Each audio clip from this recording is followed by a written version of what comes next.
पाक फौज एफसी बलोचिस्तान ते पुलिस का मुश्तरका ऑपरेशन शाबान जारी। सिक्योरिटी फोर्सेज की फितना खवारिश के खिलाफ मौसर कार्रवाइयां।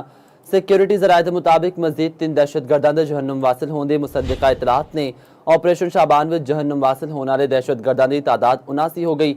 5 जुलाई तो हुन तक ऑपरेशन में 117 खारजी दहशतगर्द जहन्नुम वासिल हो चुके। ऑपरेशन शाबान बलोचिस्तान में दहशतगर्दां के खिलाफ कार्रवाइयां मुसलसल जारी।